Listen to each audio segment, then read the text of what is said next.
12 January 2007 America के अंदर Purdue university में एक शख्स दाखिल होता है। वो शाम के टाइम उस यूनिवर्सिटी के अंदर गया था, लेकिन उस दिन के बाद से उसको किसी ने भी नहीं देखा। पता नहीं वो शख्स कैसे वहां से गायब हो गया। लेकिन जब उस शख्स के बारे में पता चला पुलिस वालों को, उसकी हालत देखकर पूरा का पूरा यूएसए दहल गया था। तो ऐसा उसके साथ क्या हुआ था, आइए जानते हैं इस केस को पूरी तरह से। नमस्कार दोस्तों, मैं हूं अंकित और आज मैं फिर से हाजिर हूं आप सब लोगों के लिए एक और क्राइम स्टोरी लेकर। अगर आप इस चैनल पर नए हैं तो चैनल को सब्सक्राइब कर ले, वीडियो पसंद आए तो लाइक एंड शेयर जरूर करें। तो चलिए चलते हैं आज के एक और इंटरेस्टिंग एपिसोड पर।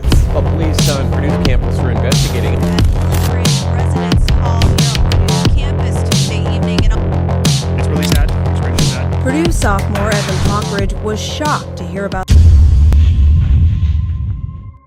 12 जनवरी 2007 वेड स्टेफी नाम के एक लड़के ने, जो कि 19 साल का था, फोर्ड डाइनिंग हॉल में उसने अपना कदम रखा। ये डाइनिंग हॉल पर्ड्यू यूनिवर्सिटी के 5 बड़े हॉलों में से एक हॉल था। पर्ड्यू यूनिवर्सिटी अमेरिका की बहुत बड़ी यूनिवर्सिटी है। डाइनिंग हॉल में जाने के बाद वेड ने वहां पर कुछ खाने के लिए सामान लिया और खाने के लिए वो टेबल पर बैठ गया। उसने वहां पर खाना खाया और उस दिन फ्राइडे था। वो बहुत ही ज्यादा एक्साइटेड था कि आगे 2 दिन की छुट्टी है, अब वो क्या करेगा।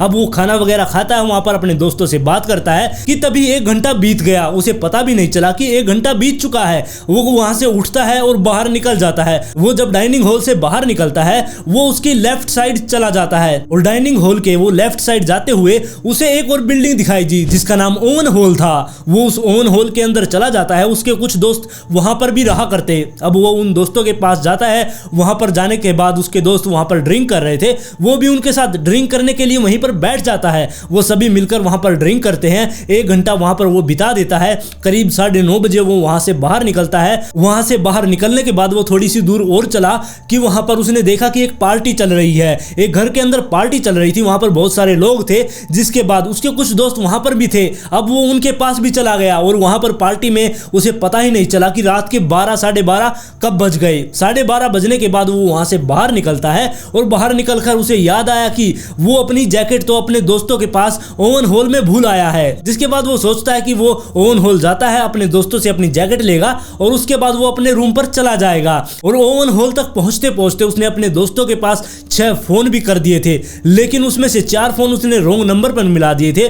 जब उसने फोन करके उनसे पूछा, तब आगे से आवाज आई कि वो रॉन्ग नंबर पर फोन कर रहा है। जिसके बाद उसने सही नंबर पर 2 बार फोन किया, लेकिन उसके दोस्तों ने उठाया नहीं। शायद हो सकता है कि उनके ज्यादा नशे हो गए थे, इसलिए वो सो गए थे। और वेड को भी बहुत ज्यादा नशे हो गए थे। वो भी लड़खड़ाता हुआ वहां तक पहुंच तो जाता है, लेकिन उसे याद नहीं रहा कि उसने फोन मिलाकर देखा था और उसके दोस्तों ने उसका फोन नहीं उठाया था। अब ओवन हॉल के पास जब वो पहुंच गया, उसे लगा कि अब वो वापस क्या करने के लिए जाएगा। इससे अच्छा तो वो अंदर जाता है और अपने दोस्तों के रूम में जाकर वो वहां से जैकेट लेकर वापस आ जाएगा। इसलिए वो ओवन हॉल का जो गेट था उसको जाकर खटखटाने लगता है, लेकिन अंदर जो 10-12 लोग जागे हुए थे उस टाइम पर, वो आकर देखते हैं कि बाहर कौन है। तब उन्होंने वेड को देखा होगा। वहां पर जब उन्होंने वेड को देखा, उसकी हालत इतनी अच्छी नहीं थी कि वो उसे अंदर बुला सके, क्योंकि वो बहुत ज्यादा नशे में धुत था, जिसकी वजह से उन्होंने उसका गेट नहीं खोला और वो अपने अपने रूम में चले गए। लेकिन यहाँ पर वेड को समझ जाना चाहिए था।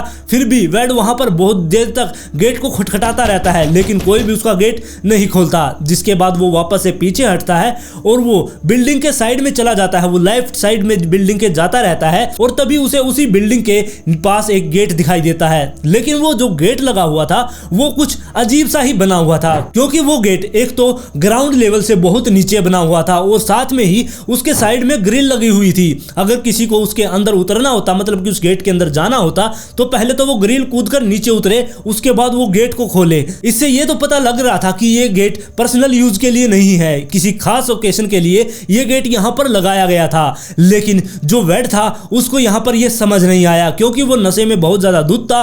उसे लगा कि वो यहां से नीचे कूदेगा, इस गेट को खोलेगा और वो उसके अंदर जाएगा और अंदर जाकर वो ढूंढ लेगा कि वो ओवन हॉल में किस साइड पहुंच गया है। जिसके बाद वो उसके दोस्तों के रूम में जाएगा और वहां से जैकेट लेगा और अंदर से तो उसके दोस्त रूम को खोल ही देंगे। जिसके बाद वो बाहर निकलकर अपने रूम में चला जाएगा। उसने प्लान तो बहुत अच्छा बना लिया था, लेकिन ये प्लान काम नहीं करने वाला था। और फिर 2-3 दिन और बीत जाते हैं। फिर 16 जनवरी आ जाती है। 16 जनवरी के दिन जो उसका दोस्त था वो वीकेंड पर अपने घर गया हुआ था। 16 जनवरी को वो वापस से उस रूम में आता है और वो देखता है कि वेड वहां पर नहीं है। और उस रूम को देखकर ऐसा नहीं लग रहा था कि वेड थोड़ी देर पहले यहाँ था, मतलब कि उसे रूम को देखकर ऐसा लग रहा था कि वेड यहाँ पर काफी दिनों से नहीं आया है। जिसके बाद वो अपने रूम से बाहर निकलता है और आसपास में लोगों से पूछने लगता है, लेकिन सभी लोगों ने यही जवाब दिया कि हमने फ्राइडे से वेड को नहीं देखा है। जिसके बाद वो थोड़ा घबरा गया और वेड की फैमिली के पास उसने फोन कर दिया कि वेड फ्राइडे से गायब है, वो रूम पर भी नहीं आया है और ना ही मुझे वो मिल रहा है कि वो कहां चला गया। शायद हो सकता है कि वो आपके पास आया हो, अगर वो आपके पास आया तो मेरी उससे बात करवा दीजिए।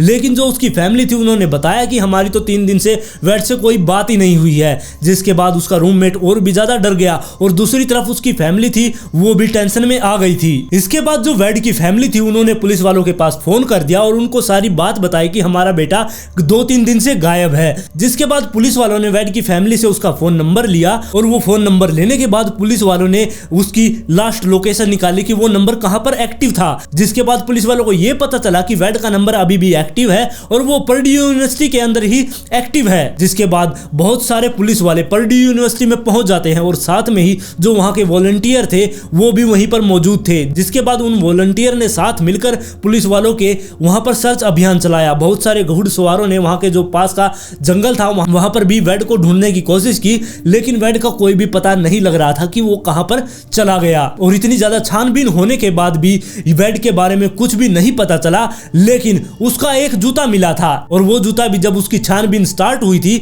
वो वेड को ढूंढ रहे थे, उसके 4 दिन बाद ही वेड का जूता वो मिल गया था। और जो ये वेड का जूता पुलिस वालों को मिला था ये एक मेंटेनेंस डोर के बाहर पड़ा हुआ पुलिस वालों को मिला था और ये मेंटेनेंस रूम वोवन हॉल में ही था। जब पुलिस वालों ने उस मेंटेनेंस रूम की भी तलाशी ली तब पुलिस वालों को वहां पर वेड नहीं मिला और ऐसे ही वेड की 1 महीने तक तलाशी जारी रही, लेकिन वेड का कोई भी पता नहीं चला। फिर इस घटना के लगभग 2 महीने बाद यानी कि 19 मार्च को एक मेंटेनेंस वर्कर वहां पर लॉन्ड्री में कुछ काम कर रहा था। तभी वहां पर उसे पंपिंग साउंड सुनाई देने लगी। उसे लग रहा था कि जो ये वॉशिंग मशीन चल रही है उसके अंदर कपड़े डाले हुए उसने धोने के लिए, उसके अंदर हो सकता है किसी ने कोई मेटल की कोई चीज या अपना कॉइन उस जेब के अंदर भूल गया है, इसलिए ये साउंड आ रही है। इसके बाद वो कंफर्म करने के लिए वो सभी वॉशिंग मशीन के और ड्रायर के पास जाता है और सभी के पास वो अपना कान लगाकर सुनता है, लेकिन उनमें से कोई भी आवाज नहीं आ रही थी। अब ये सब देखकर वो थोड़ा चौंक तो गया था कि आवाज इसके अंदर से तो नहीं आ रही, तो ये आवाज आ कहां से रही है। और फिर थोड़ी देर बाद वो दोबारा से आवाज आना स्टार्ट हो गई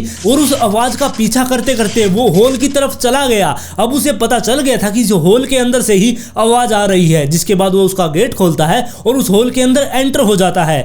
जिसके बाद वो वहां पर ध्यान लगाकर सुनता है, तब उसे आवाज दोबारा से सुनाई देती है। अब वो जब आवाज दोबारा से आई तब उसने देखा कि ये हॉल के अंदर से भी आवाज नहीं आ रही है, ये कहीं और से आवाज आ रही है। तब उसने देखा कि एक गेट और बना हुआ है जो उस हॉल के अंदर ही खुलता है, लेकिन ये आवाज इस गेट के अंदर से आ रही थी और ये गेट अब लॉक था।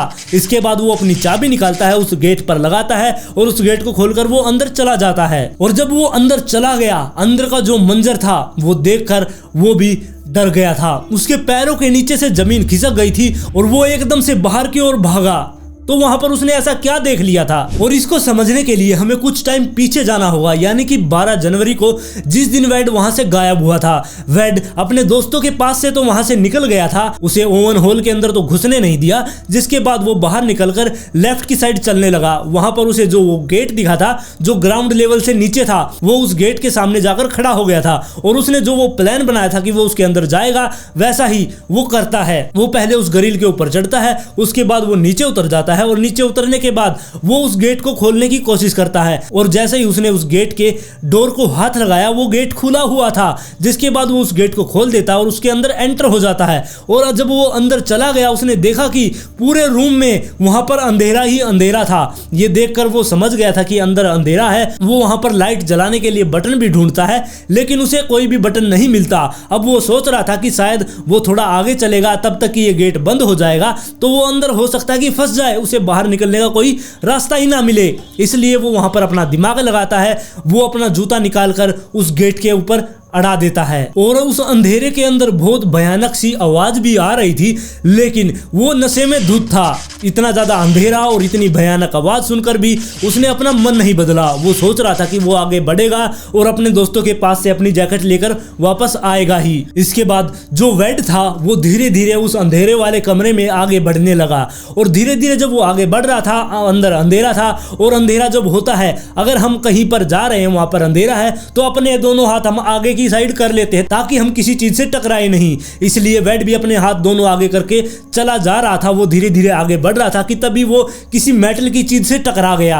मेटल की चीज को उसने छू कर देखा, तब उसे पता चला कि ये कोई बड़ी सारी मशीन है, लेकिन उसे ये नहीं समझ आया कि ये मशीन है किस चीज की। और उसे ये भी समझ आ गया था कि जो ये अजीब सी आवाज अंदर आ रही है ये इन्हीं मशीनों के अंदर से आ रही है। और जब वो मशीन से टकरा गया उसे पता चल गया था कि आगे मशीन है, आगे जाने का तो रास्ता है ही नहीं। जिसके बाद वो उस मशीन के लेफ्ट साइड में चलने लगता है। मशीन के हाथ लगा लगा के वो मशीन के लेफ्ट साइड में जाने लगता है ताकि वो आगे बाहर निकल सके। इसके बाद वो उस मशीन को टटोलता हुआ उसके लेफ्ट एज तक पहुंच गया, लेकिन वो मशीन बहुत ही ज्यादा बड़ी थी।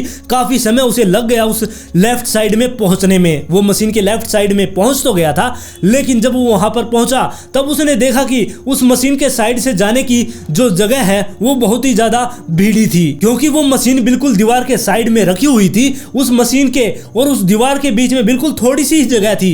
अब उसने सोचा कि क्यों ना मैं इसके अंदर से टेढ़ा होकर गुजर जाऊं, मैं टेढ़ा होकर इसके अंदर से गुजर जाऊंगा और पार निकल के ओवन होल में पहुंच जाऊंगा। ये प्लान बनाकर वो उसके अंदर घुस जाता है। वो टेढ़ा होकर उसके अंदर जा तो रहा था, उसने अपने दोनों हाथ आगे की साइड कर रखे थे ताकि वो किसी चीज से टकराए नहीं। इसलिए वो धीरे धीरे आगे बढ़ता जा रहा था। और जब वो टेढ़ा होकर जा रहा था उस मशीन वाले रास्ते से, मतलब कि उसकी चेस्ट तो वो मशीन की साइड थी और दीवार की साइड उसकी पीठ थी, वो सरकता सरकता टेढ़ा होकर धीरे धीरे आगे बढ़ रहा था। और जैसे ही वो आगे बढ़ रहा था रास्ते में उसे कुछ ठोकर वगैरह लगी और वो गिरते हुए बचा। इतनी कम जगह में वो गिर तो नहीं सकता था, लेकिन अगर हम गिरते हैं तो हम किसी चीज को पकड़ने की कोशिश करते हैं, और वैसे ही उसके हाथों ने भी यही किया। उसने भी उसके सामने जो मशीन थी उसमें कुछ पकड़ने की चीज ढूंढी, और जैसे ही उसने वहां पर कुछ चीज ढूंढी उसकी उंगली एक छोटे से होल के अंदर चली गई। तो पहले हम जानते हैं कि ये रूम था क्या। ये रूम एक इलेक्ट्रिक रूम था, और इसके अंदर बड़े बड़े 6 ट्रांसफार्मर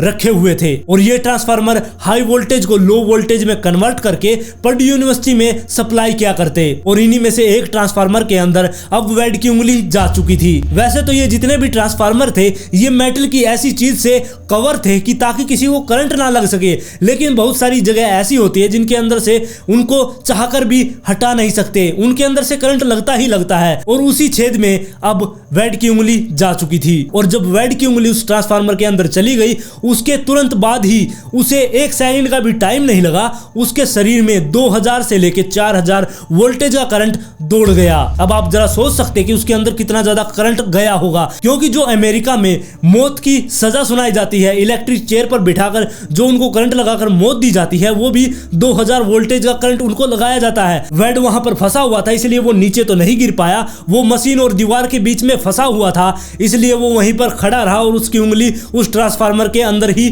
फंसी रही। और 2 महीने तक उसके शरीर के अंदर हर सेकंड 2 से 4000 वोल्टेज का करंट लग रहा था, और 2 महीने तक वो वहीं पर ऐसे ही खड़ा रहा, जिसकी वजह से जो उसके शरीर का पानी और खून था वो बहने लगा, उसके शरीर से टपक टपक कर नीचे गिरने लगा था, और जिसकी वजह से जो करंट था उसने अपना रास्ता बदल लिया और वो उसके शरीर से होते हुए जमीन से टकराने लगा, क्योंकि जो उसके शरीर का खून और पानी था वो नीचे पिघलने लगा था। ऐसा मान सकते हैं कि वेड जो पिघल रहा था, वहां पर वेड की बॉडी पिघल रही थी, और जो ट्रांसफार्मर के अंदर से करंट बाहर आ रहा था वो भी उसके साथ ही धरती से टकरा रहा था, और उस टकराने की आवाज को ही उस वर्कर ने सुना था। और वो वर्कर जो उस गेट से अंदर घुसा था उस मेंटेनेंस हॉल के अंदर, वो एकमात्र दूसरा ही दरवाजा था जिसके द्वारा उस मेंटेनेंस हॉल के अंदर घुसा जा सकता था। वो वर्कर जब उस गेट के अंदर घुसा उसे वहां पर अजीब सी बदबू आई, लेकिन वेड का कहीं भी कुछ पता नहीं चल रहा था। जिसके बाद वो उस आवाज को सुनते सुनते उस दीवार के पास पहुंचा, उस मशीन के पीछे उसने जब झांक कर देखा तब उसने देखा कि वेड वहां पर खड़ा है, वहीं पर उसकी मौत हो चुकी है। और मैंने आप लोगों को पहले ही बताया था कि वेड ने अपना जूता एक गेट के ऊपर बाहर लगा दिया था ताकि वो गेट बंद ना हो, और वो 20 जनवरी को पुलिस वालों को मिल भी गया था। जिसके बाद पुलिस वाले ने भी जाकर उस मेंटेनेंस रूम को चेक भी किया था, लेकिन जो वेड था वो मशीन के पीछे की साइड वहां पर फंसा हुआ था, इसलिए पुलिस वालों ने इतना ज्यादा चेक नहीं किया और वो वहां से लौट गए। और जो ये गेट था ये 24 घंटे बंद रहना चाहिए था, लेकिन ये गेट उस टाइम पर खुला हुआ था, जिसकी वजह से वेड की जान चली गई। अब इस गलती को पर्ड्यू यूनिवर्सिटी वालों ने मान भी लिया था और $5000 का फाइन उसके घर वालों को भी दे दिया था, और साथ में ही वेड के नाम से उन्होंने एक स्कॉलरशिप भी निकाली। और आज की स्टोरी में बस इतना ही। आप लोग इस स्टोरी के बारे में अपनी राय मुझे कमेंट में जरूर दें। अगर आप इस चैनल पर नए हैं तो चैनल को सब्सक्राइब कर ले, वीडियो पसंद आए तो लाइक एंड शेयर जरूर करें, और जल्द ही मिलते हैं ऐसे ही एक और दिल दहला देने वाले केस के साथ।